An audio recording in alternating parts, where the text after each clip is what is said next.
Hello, everyone. Welcome. Thank you so much for joining today's webinar, Using Technology to Spot Health Decline Before They Escalate, presented by Best Buy Health and hosted by the American Society on Aging.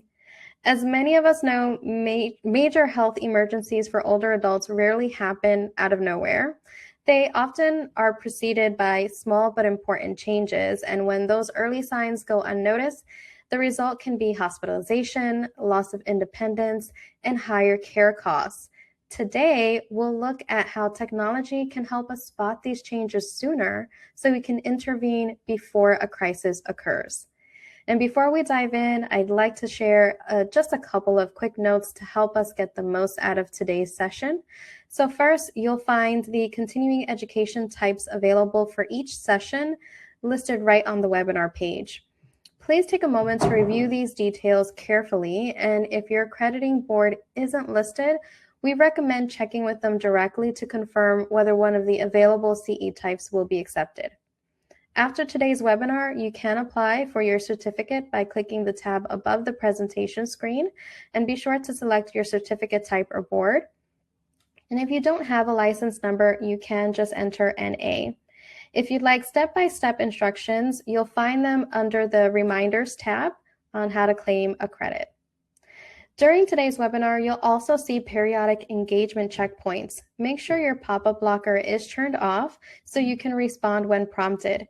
Instructions for disabling pop-ups are available under the Reminders tab as well. If you experience any technical issues, the first thing to try is refreshing your browser. If that does not work, then you can click on the Help tab for additional support.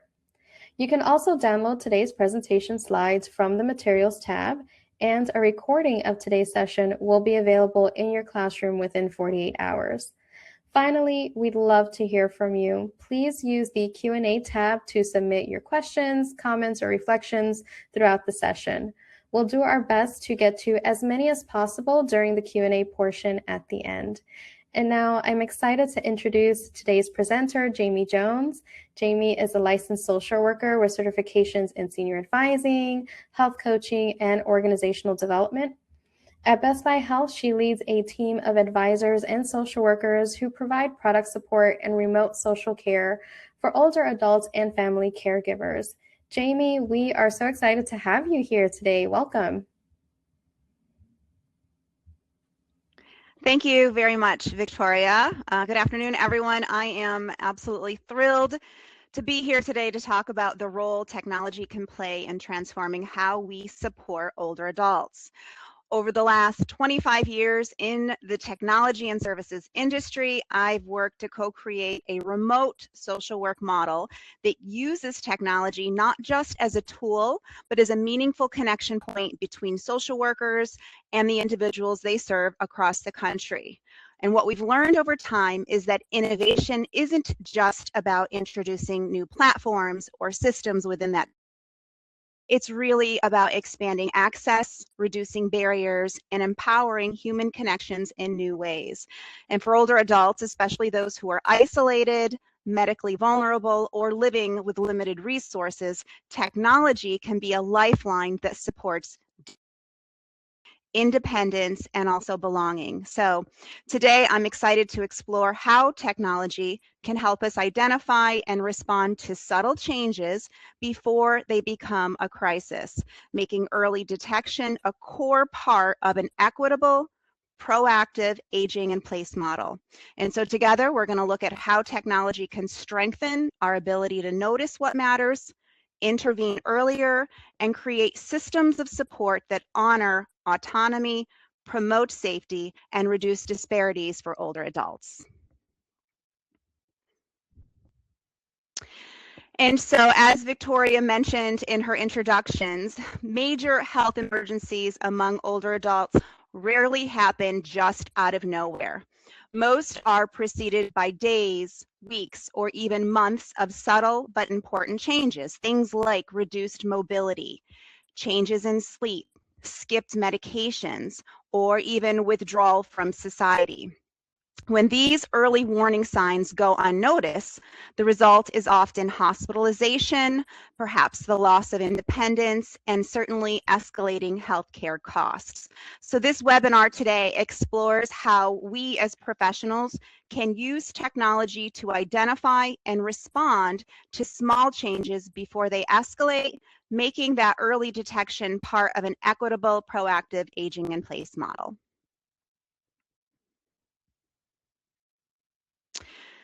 And so by the end of this webinar, we will be able to, number one, recognize the most common early health changes that signal risk of decline, analyze the role of monitoring technologies in preventing crises and hospitalizations,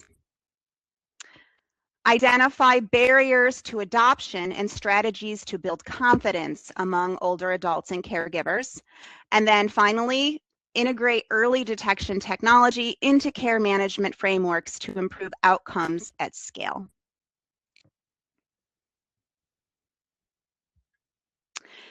And so before we dive into the data, I want you to take a moment.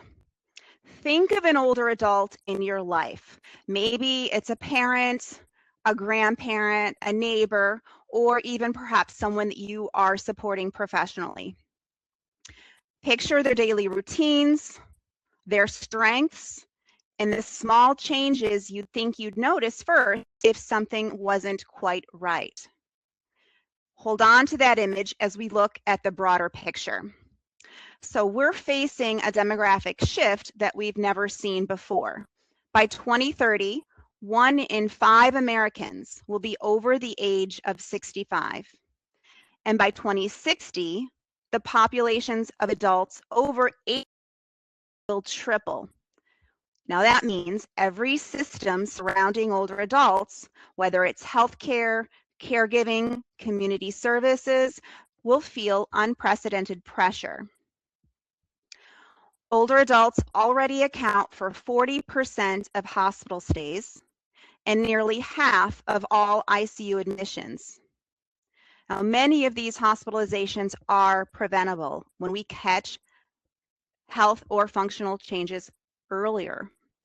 At the same time, 80% of older adults are managing at least one chronic condition, but think about this one, almost half are living with multiple conditions. And these overlapping challenges make it incredibly difficult and sometimes even impossible to spot those subtle declines without the support of technology. And the costs reflect this reality. Preventable hospitalizations cost Medicare an estimated $17 billion every year.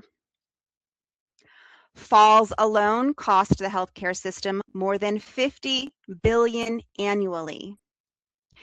And behind every one of those numbers is a real person, someone whose early warning signs were missed until that crisis happened.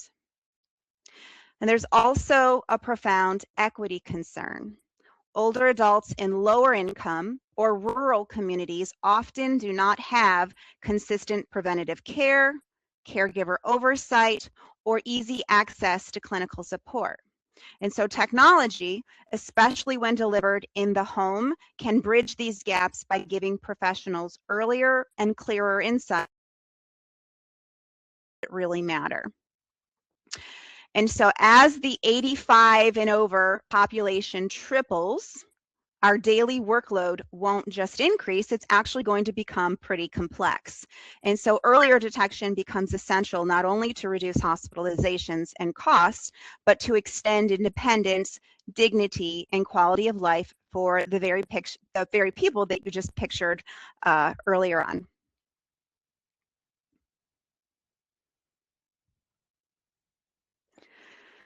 So let's talk about early detection. When we talk about early detection, we're really talking about noticing the quiet changes that often show up long before a crisis. And for many older adults, those early warning signs appear in their physical abilities and their mobility patterns. Start with gait speed, something that seems simple, but it actually is very, very powerful. The declining gait speed is actually one of the strongest predictors of future hospitalization, disability, and even mortality. When someone begins walking more slowly, hesitantly, taking shorter steps, it's often their body signaling that something is changing beneath the surface. Now, it could be muscle loss, it could be pain, cardiovascular decline, or even emerging neurological issues. Another early sign is reliance on the environment, or increased reliance on the environment. When an older adult starts grabbing onto furniture as they move through the house, reaching for handrails more often than they used to, or they're suddenly depending on a cane or a walker that they've rarely used in the past, those behaviors can reveal early balance impairment. So these small shifts tell us that their stability is changing and that falls may be on the horizon unless we intervene early. And we also want to pay attention to behavioral clues. Things like reduced outings, fewer social activities, or missed appointments. They might look like simple forgetfulness or a lack of motivation, but they often represent something deep. These patterns can reflect physical struggle, emerging mobility limitations, or even cognitive changes that make navigation and planning a little bit more difficult. So together, these indicators from an early snapshot of decline. None of them are screaming emergency, but all of them together are whispering that something is starting to shift, something's starting to change.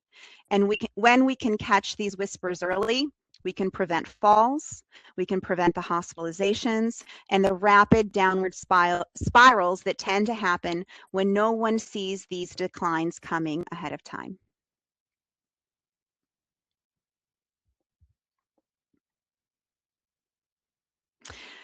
And so when we look at this early decline, it's not just the mobility that tells the story. Vital signs and day-to-day behaviors provide some of the earliest and most meaningful clues. Think about the sleep patterns. Interrupted or fragmented sleep isn't something to just brush off.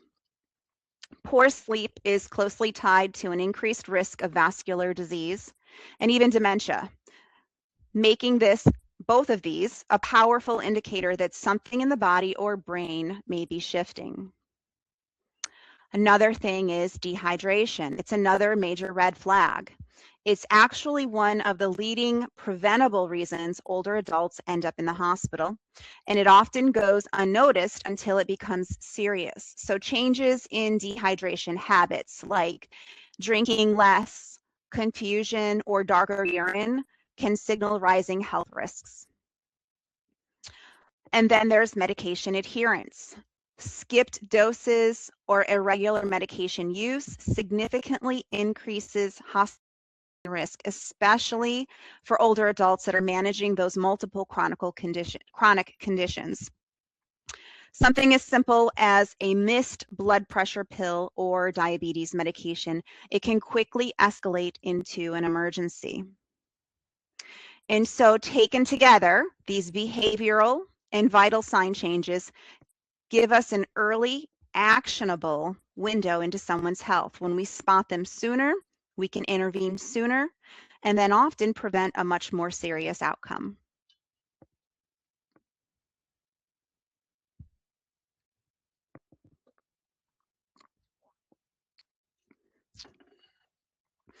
It's important to remember that changes in cognition and emotion can be just as telling as those physical changes that we just talked about.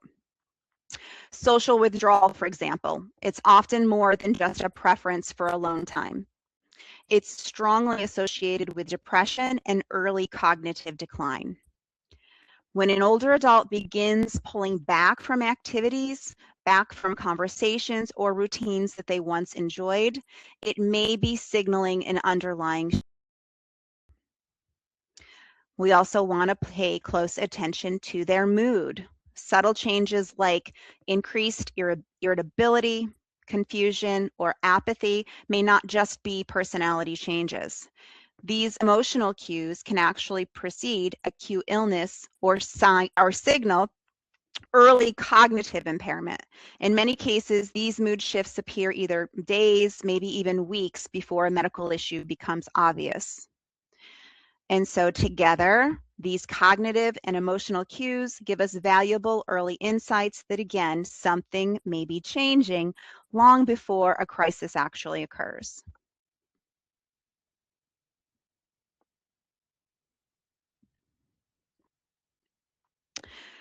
So why does it matter? These early matter because most of them never show up during a clinical visit. They happen at home where subtle changes are easy to miss. And once a major event like a fall or hospitalization occurs, recovery can then decline really quickly. Nearly half of older adults hospitalized after a fall never regain full independence. And that's why paying attention to what happens in between those appointments in the home environment gives us the greatest opportunity to prevent the crisis and protect their long-term well-being.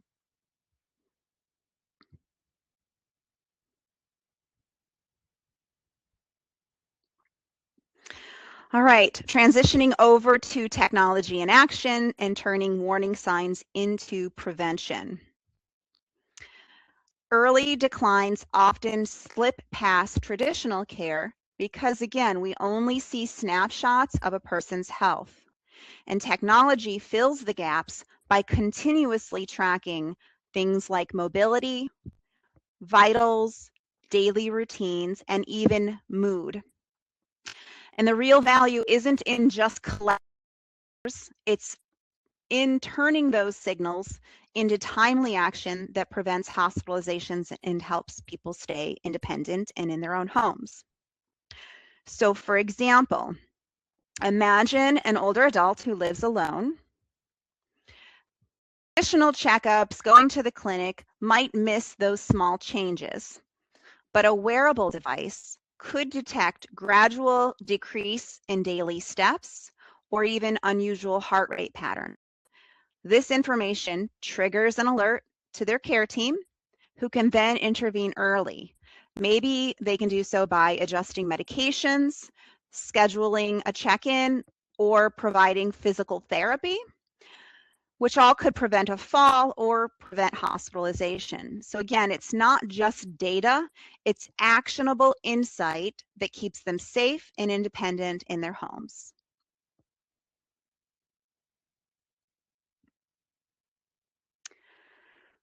So safety and emergency response technology gives us some of the most immediate and meaningful insights into early detection. Tools like personal emergency response systems, otherwise known as PERS, automatic fall detection, and motion sensors not only respond during a crisis, but they help us spot patterns before a crisis even occurs. Modern fall detection and fall prediction devices, they use built-in motion sensors like accelerometers and gyroscopes to monitor how a person moves, including their speed, how fast do they normally walk, what does their balance typically look like, and what is their typical body orientation. And over time, the system learns what normal movements look like for that person, allowing AI algorithms to spot subtle gait changes, repeated near falls, maybe they're stumbling a lot more than they used to, or instability that may indicate that declining mobility. These sensors can also detect when someone has remained unusually still after a fall or during daily activity, signaling again potential trouble. When any of these warning signs appear, the device sends real-time alerts to caregivers or professionals through cellular or wireless connections. This technology allows issues to be identified early, again, often long before a severe fall leads to an emergency room visit. And so these benefits are significant. Faster response reduces complications, prevents long days, and in many cases lowers mortality. But the proactive side is just as powerful. Noticing that someone is getting up more slowly, hesitating in the hallway, or triggering more fall alerts allows care teams to intervene early. Again, as I said before, adjusting medications, scheduling physical therapy, or modifying their home environment, making a little bit more safe for them. And this technology is especially valuable for people living alone or in those rural communities where emergency response times are a bit longer and family or caregiver support may be a little bit more limited. In these cases, a single alert can make the difference between maintaining independence and experiencing a major health setback.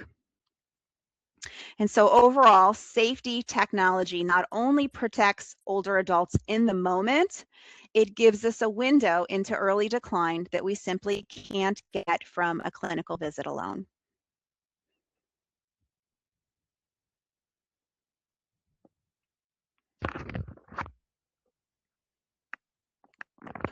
All right, daily life and adherence.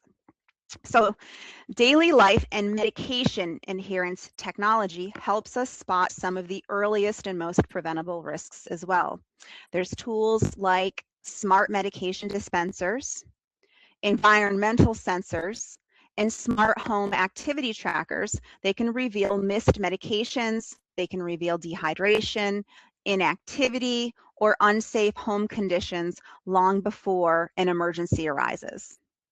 So for example, a smart pill dispenser can alert a caregiver the moment that a dose is missed, allowing for quick follow-up and potentially preventing an ER visit from missed medication. Activity or environmental sensors can detect skipped meals, reduced movement, or even unusual bathroom patterns, maybe early signs of dehydration, illness, or even an increase in risk of falling. And same as before, what makes these tools so valuable is that they don't just collect data. They highlight subtle shifts in daily routines that would otherwise go unnoticed.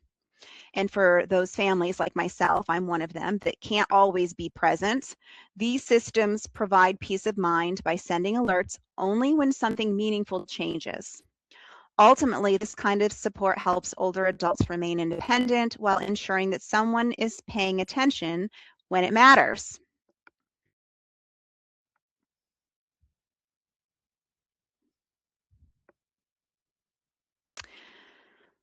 Chronic disease management is one of another area where technology can make a really good difference.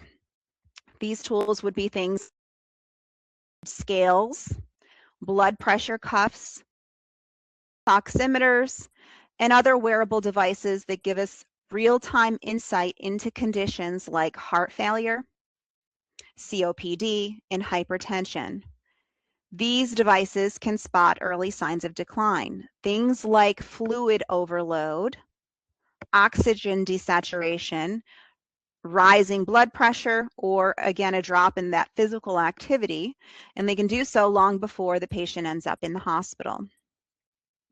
So for example, a connected scale might detect sudden weight gain in a heart failure patient, signaling that there's that fluid building up in their lungs. So instead of waiting for symptoms to worsen, a nurse can be alerted immediately and adjust treatment that same day, often avoiding hospitalization entirely. Likewise, a cellular-enabled device can transmit data even in areas without broadband, ensuring that patients in remote or underserved rural communities still receive that timely monitoring. That continuous, ongoing monitoring lets us see what's happening in between those clinical visits. And most deterioration actually occurs. And so by catching these trends early, we shift chronic disease care from reacting to a crisis to preventing them altogether.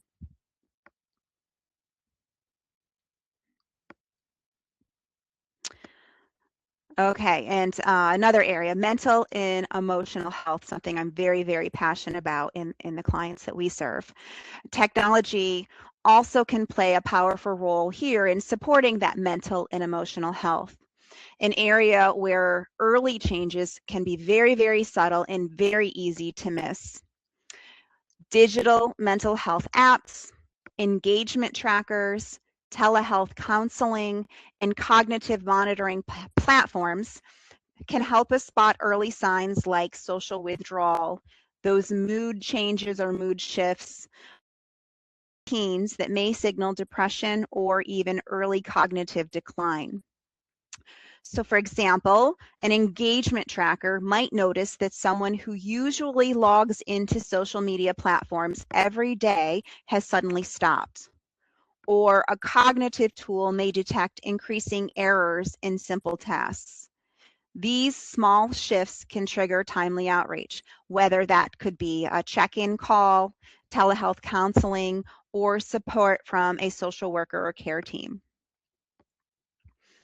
And again, this early detection really matters because intervening sooner can reduce hospitalizations, prevent crises, and delay or even avoid the need for long-term care.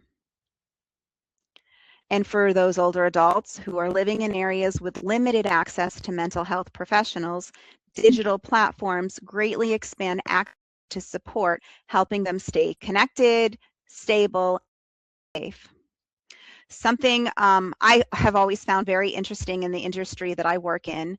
I've been working in the PERS and technology services industry for more than 25 years.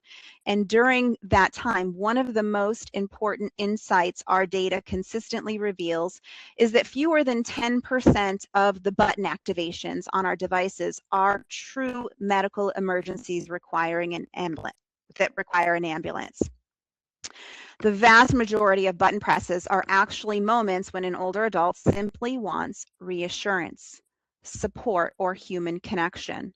And so many of our customers press the button because they're feeling lonely, anxious, confused, perhaps even uncertain about what to do next, not because they've fallen or need urgent medical attention. And so that's why a high quality PERS provider doesn't treat the service as a push only if you're dying emergency tool. Instead, they build a system that recognizes the emotional and social dimensions of aging. They train their response team to offer calm conversation, problem solving, and compassionate listening, not just crisis intervention.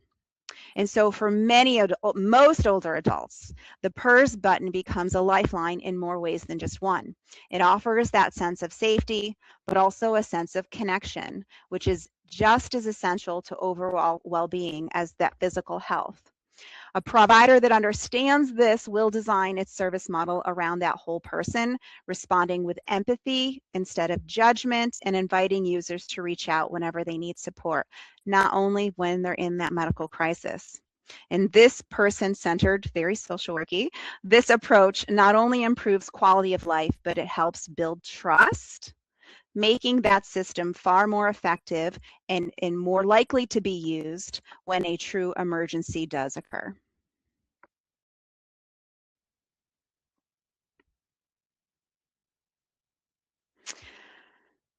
It's really, really important to note that technology does not replace professional judgment. What it does is it strengthens it. And so by detecting subtle changes across safety, chronic disease, daily routines, and mental health, these tools give professionals and older adults the chance to act before a crisis.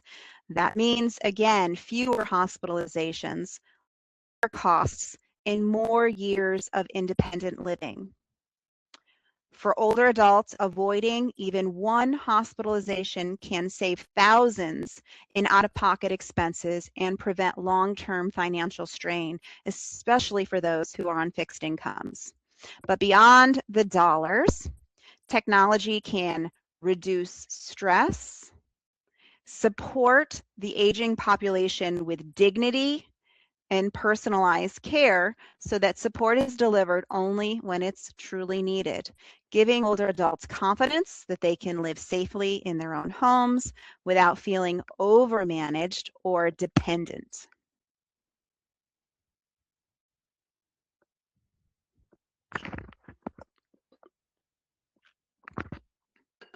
Okay, let's talk about adoption in practice and overcoming barriers and building confidence.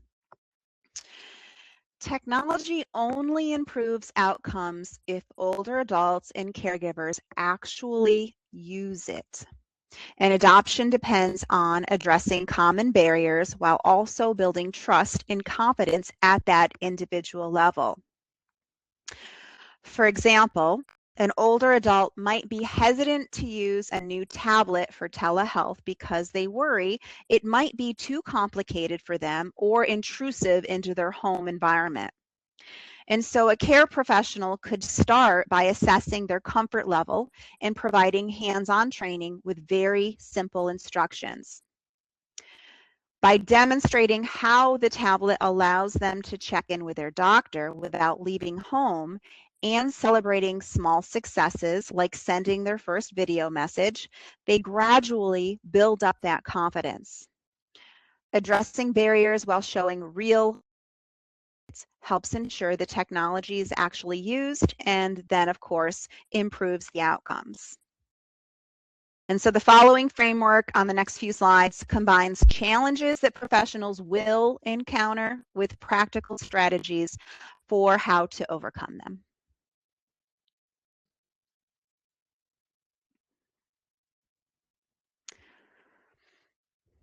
Digital literacy can be a challenge for older adults, as very small frustrations like remembering passwords or setting up apps often lead them to just give up. And so to help assess their comfort with technology and provide hands-on training in simple language, that's how you approach it, very simple language. You want to involve caregivers as those tech partners and show real benefits, such as using that tablet to video chat with grandchildren or a wearable device to track steps. And then again, celebrating small wins, like successfully sending a message or checking health stats and offering ongoing support. It all keeps them confident and engaged over time. Support with technology is something that we are very, very familiar with at Best Buy Health. So I'll give you an example. We had a client, I'll call her Margaret. She was 78. She had always been very, very hesitant with technology, and then suddenly felt herself disconnected when her only grandchild moved to start her own family. So through our services, a care support team guided her step by step in setting up her new tablet and helped her create her Facebook account. And again, as I said before, at first, remembering her login and navigating the app was a little bit frustrating for her, but the team stuck with it, stuck with her, and they provided that patient coaching and encouragement. In the first couple of months, Margaret was then sharing photos, looking at photos, commenting on her granddaughter's posts, and even video chatting through her tablet with her granddaughter. And so that combination of the hands-on guidance and telephonic support not only helped her gain the confidence with technology, but also restored that sense of connection and independence that she was missing.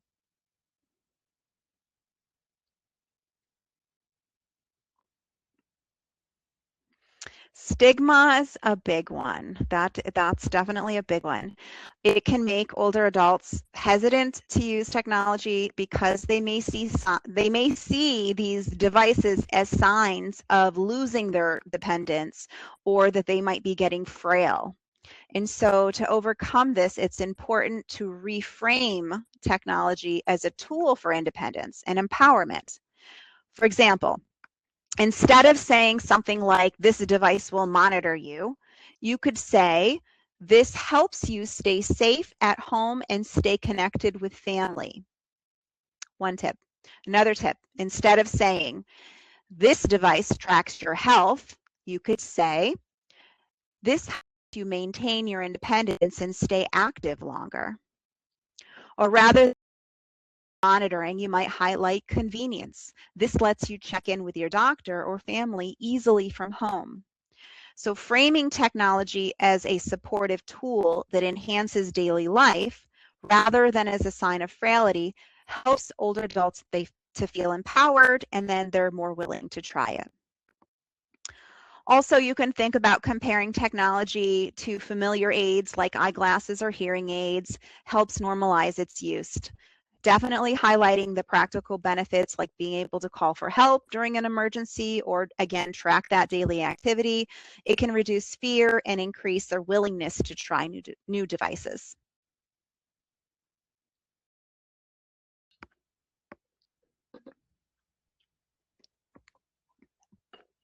Another thing that comes up as a barrier is the privacy and data security.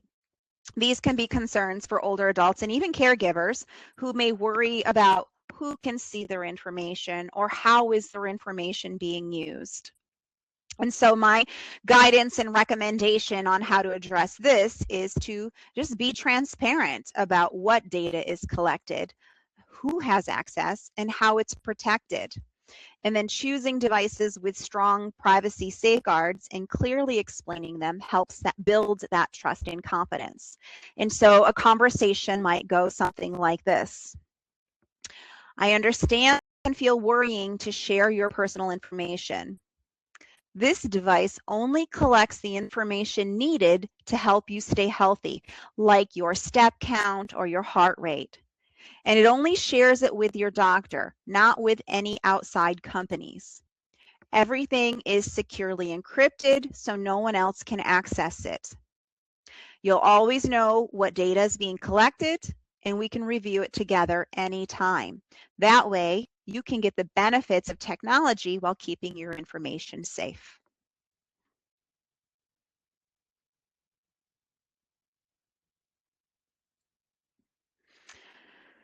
Cost, coverage, and access is something that always comes up as well. These can be major barriers for older adults, especially those who are low-income households or with unreliable internet. And so to address, you want to match devices to financial realities and point families towards programs like Medicare Advantage, Medicaid waivers, or even veteran benefits. For example, a cellular-enabled health monitor can be used where broadband is limited, and discounted or loaner devices from community programs can help reduce upfront costs. Emphasizing practical benefits and available support makes technology more affordable and more accessible. There are several national organizations that provide older adults with access to technology, affordable internet, and digital skills training. So for example, there's the Older Adults Technology Services, OATS, OATS, and through its Senior Planet initiative, they offer free technology training and courses for older adults that are 60 and older.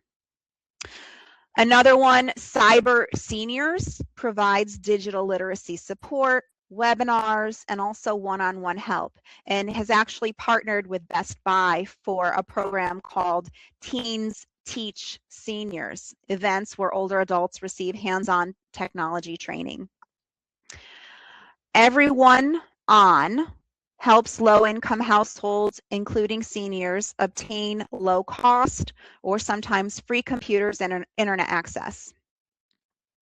And then lastly, the National Council on Aging partners with community organizations to offer workshops and resources that teach digital skills. These programs all help older adults overcome barriers, build confidence, and use technology to stay connected, to stay independent, and to also stay engaged.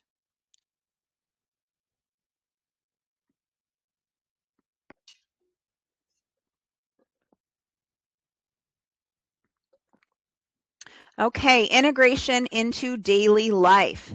This is key for technology adoption. Even the most advanced devices are abandoned and not used if they feel like extra work or disrupt established daily routines. And so how we approach that is we start small. choosing tools that naturally fit into existing habits, like checking reminders while having morning coffee, or charging a device overnight by the bedside. Clarify who receives alerts and how they will respond so older adults and caregivers know exactly what to expect. And so for us, during a Geek Squad or virtual installation of one of our personal emergency devices, what we do is we go over step by step what's going to happen when someone activates their device. Sharing that a health services response advisor will first talk with them over their device, asking them how they can be of assistance to them, and then reassuring them that just because they press their button, it does not mean that emergency services will come breaking down their door immediately. That's not the process. That's often what people think is going to happen. So we take our time and really explain it and then demonstrate it while we're in the home or while we're walking them through the process over the phone. And so over time, these small, consistent routines turn technology into a seamless support system that feels helpful rather than burdensome. Another example, a wearable that tracks activity or sleep becomes part of a daily life, quietly providing insights that can prevent health issues without interrupting the user's day. This approach not only improves adherence, but also reinforces independence, confidence, and peace of mind for both older adults and also their families. Now, my personal favorite technology tool right now is my Aura Ring. I'm showing you if you're looking at me on the camera. This is a small wearable smart ring that continuously, all the time, tracks my key health metrics, things like my heart rate variability, my body temperature, my sleep patterns, and my daily activity. It then sends the data to my iPhone, where I have an app, and then it summarizes all of this data into easy to understand scores for my sleep, for my recovery, and any physiological changes that I might be going through. It helps me make informed decisions about my rest, my activity, and my wellness. And what I really like is that it's comfortable. I literally wear it 24/7. I take it off to charge for 20 minutes every couple of days. I wear it in the shower. I couldn't do that with a Fitbit watch. Like I can't wear a watch to bed. It seems weird. So this is very comfortable. I wear it all the time. And one of the things I've noticed is that having a couple of drinks during the evening definitely impacts my quality of sleep. So I've cut back a bit on that. Anyways, moving on. Evaluations. Ongoing evaluation is critical because even the best tools can lose effectiveness as needs, routines, and health conditions change. And so regularly reviewing device usage, the outcomes they produce, ensures that technology continues to provide meaningful support. This means checking whether alerts are being acted upon, whether reminders are helping with medication or daily routines, and whether engagement platforms are still encouraging social connections. And then equally important is getting that feedback directly from the older adult or their caregivers. What is working? What feels confusing? Or what could be simplified? And so by adapting these tools over time, we're going to be able to keep them relevant. We will be able to reduce frustration and maximize their impact. And this approach not only maintains safety and adherence, but also reinforces autonomy, allowing older adults to feel in control while professionals have that insight into the early intervention when needed.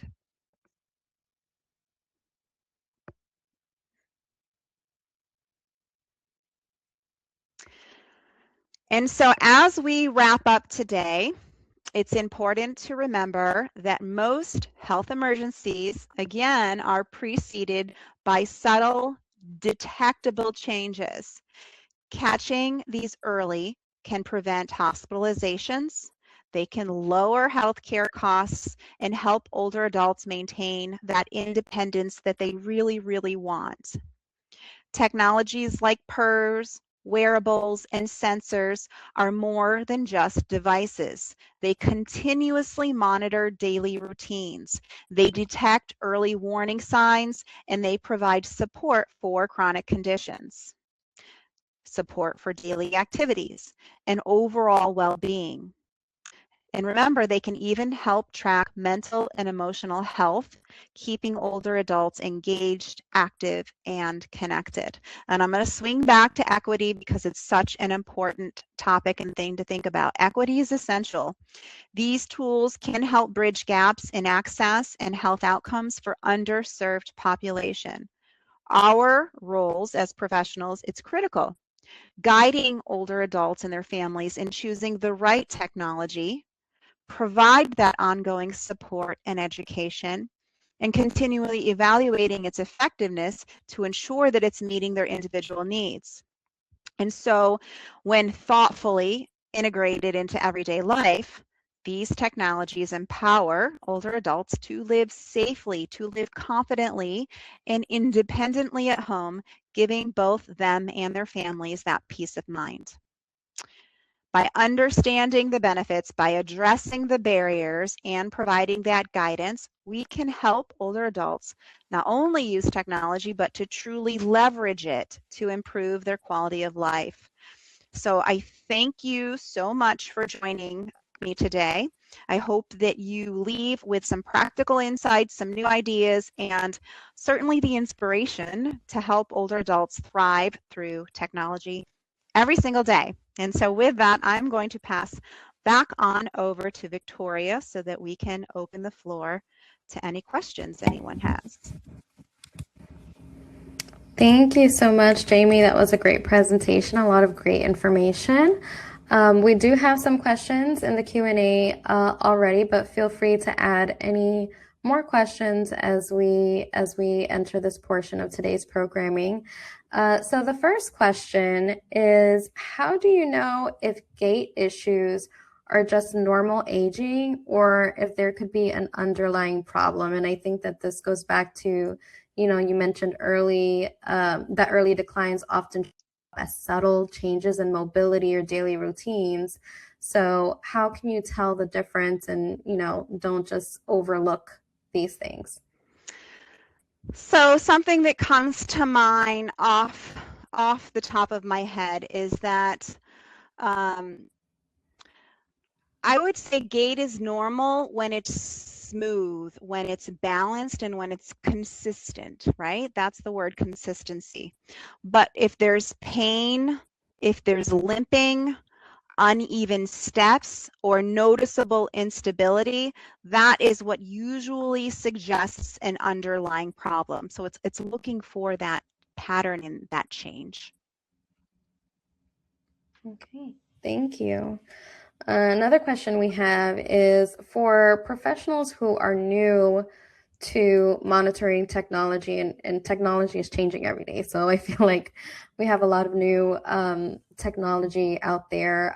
What would you say is the most important first step to make sure these tools actually support care planning rather than overwhelm it? Oh, that's a good question. First and foremost, if you're new to technology, one of the things you want to do is learn the technology, become an expert at that technology. And any vendor that you're using for technology, they should be able to set you up for success and help you learn and understand that. I think in addition to that is clearly defining the specific care goals and deciding which data is truly needed. Then that technology can help support the decision making instead of creating unnecessary information or complexity. Understand it, know it, and know how you want to use it. Thank you. Another question we have is, what kinds of quality of life improvements have you seen when these tools are integrated in a consistent and supportive way? And I think the key there is consistent, right? Yeah. Consistently is definitely key. And so reducing stress, I think, is a really big one.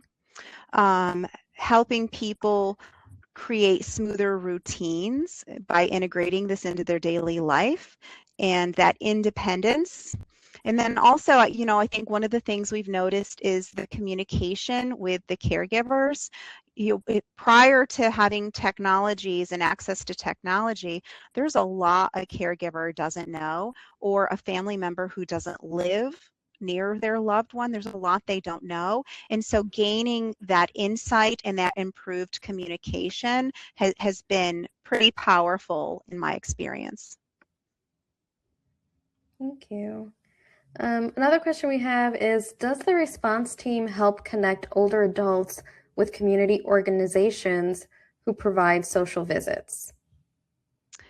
So every community is different. Our social care team, and so how our services worked is an older adult would have their PERS device, their emergency alert button, and we're one of those companies that train, as I indicated in the presentation.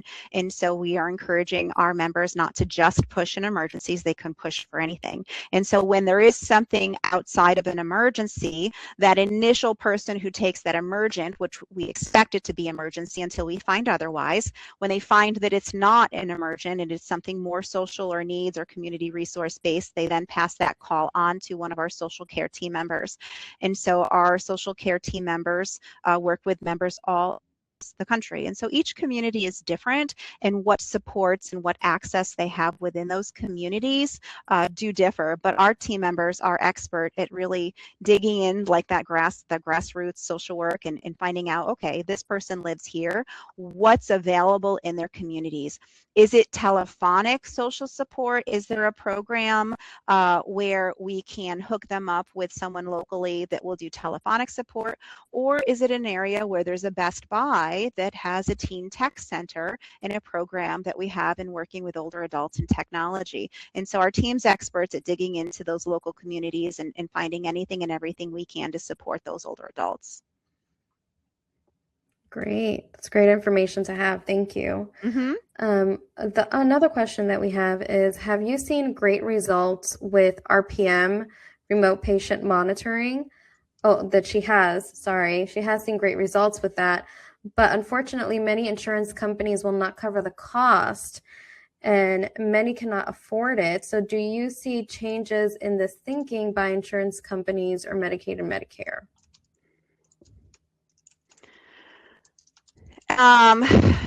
Yes. So I'll be very honest. I am on the services side, not on the sales side. So I'm not necessarily expert at all of the waivers and the funding and how it gets paid for by older adults. But I know that when COVID hit, it became covered and it was used heavily. I think with our current administration, things are starting to get pulled back a little bit. But that is something that I would love to get more information and follow up, Victoria, to be able to have that. I feel like something was passed recently in the last month. I just don't have the details around how that impacts RPM. Okay, something to definitely monitor as we move forward, because these changes are also coming up more frequently as well. Many older adults feel that technology is spying on them. I know I feel that way. I don't think it's just older adults. I think many people feel that way. Yeah. What framing or language has helped stigma and build trust around technology? Yeah, so I would say, again, kind of not focusing on the monitoring. Like, that's a very scary word. We want to emphasize that these tools are for independent safety and peace of mind. And so, an example could be describe sensors or wearables as a way to alert help only if something unusual happens. And using terms like support, assistance, connections, rather than surveillance, those type of things. It's the approach, it's how you're wording things that can help build trust and make them realize that this is there to empower them, not to necessarily intrude upon them. Okay, that's great. I mean, the framing is important there, Hmm. but I definitely understand that fear.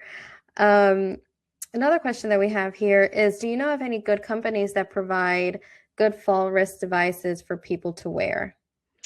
Well, I have to say Best Buy Health does. Yeah, Yeah, I was I just have gonna to know, say, I yes. mean, And how I know, I think Best Buy Health for we sure. do go. You can go into a Best Buy store and you can purchase a PERS device with fall down. And how I know of all the diagnostics behind it is because that's what our device, it can actually look for changes over time. And so it can alert you certainly when there's a fall. But if you go into our app that comes with the Lively device, a caregiver can look at the history and look at the data and understand some of those changes and insights. So yes, Best Buy Health. Great question. Yeah, that was great. We actually did talk about that earlier because prior to these webinars, I had no idea that Best Buy had this component to it, and all of these resources that were available for people. So, spread the word about Best Buy Health for sure. It makes Um, sense, and that, Victoria. If you think about, 5 years ago, why would Best Buy Health go into healthcare? And I always explain it like Best Buy is a technology company, tons of technology, right? And then they have Geek Squad, and they're in the homes supporting this technology. Well, many of the homes that they're in are the older adults. And so if we can really expand upon technology in healthcare supporting older adults, it really just makes sense. yeah, it does. And you know what? I'm going to jump around a little bit here because we have another question that's specific to the devices that are at Best Buy. But I think this could be general. Do the Best Buy devices require Wi-Fi, or do these devices require having access to Wi-Fi, which can be an issue for older adults for sure. So, well, I'm not overly technical, but the way I would describe it is not to Wi-Fi, but access to the cell towers. And there is a difference. Your cell Mm-hmm. connection can be different than your Wi-Fi connection. So, for example, I'm working at home. I have poor cell connection in my home, but I have Wi-Fi with my internet that is very strong. And so there's a difference. So it's not necessarily the Wi-Fi connection, it's the connection to the cell towers. Wi-Fi can make that cell connection better in your home if need be. Yes. And you know what? We're running out of time, so I don't know if I should say this, but there may potentially be programs still with cell phone companies. I know that we did this with an organization that I worked with before during the pandemic, and we were able to get devices with cellular data Mm. for the older adults that we worked with at a reduced cost. Mm-hmm. So that's just something to think about if your loved one, yourself, or your client is in need of that. And then, how do you help a senior who has cognitive disadvantages but wants to learn how to use a computer or iPhone? And I'm wondering if maybe one of those organizations like Cyber Seniors, I've worked with them before as well, or anybody within the Best Buy Health family would be able to help with this. Yeah, that's, I think it depends on the severity of the cognitive concerns. The woman that I spoke of with Margaret, she had some slight cognitive issues, but we were successful over the phone with patience and with repetitiveness. And so, when I think about an older adult, I think about repeated. And so it's not just going to be a one and done. You want to start simple. You want to move and build that confidence step by step, uh, being focused. And it might not be one phone call. It might be a couple of days of repeating the same thing in support. To your point, there are several organizations that are available to help and support. I had provided a list that I can actually get to you, Victoria, to get out as well. And Best Buy has had programs where we've had our teen tech centers hosting older adults to come in so that it's more hands-on versus that telephonic walking you through something over the phone. And if you can get champions within that within the family, if you can teach the caregiver and have that caregiver reinforce what you might have taught them, that's always beneficial as well. Yes, please. If you can get that to me, I will upload it to your classroom, everyone, where you will also be able to download the slides. I'll upload it there so that you have access to that list. We are at time, unfortunately.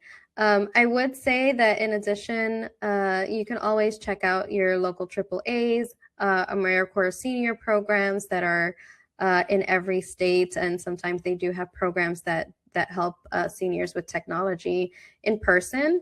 So that's a really great resource potentially. I want to thank you, Jamie, for sharing your expertise and your insights. Thank you to Best Buy Health for bringing the session to our audience. The webinar will remain available for 60 days. So if you know someone who might benefit from this information, please feel free to share it with them. You can revisit this session anytime. The on-demand recording will be available in your classroom within 48 hours, including the slides. You can also download them now under the materials tab, but they will be in your classroom as well. We also invite you to explore upcoming ASA courses and webinars at asaging.org/courses. And if you have any feedback or questions, we'd love to hear from you, and you can send us an email at institute@asaging.org. Thank you again for spending some time with us today, and take care. Happy holidays, everyone. Bye-bye.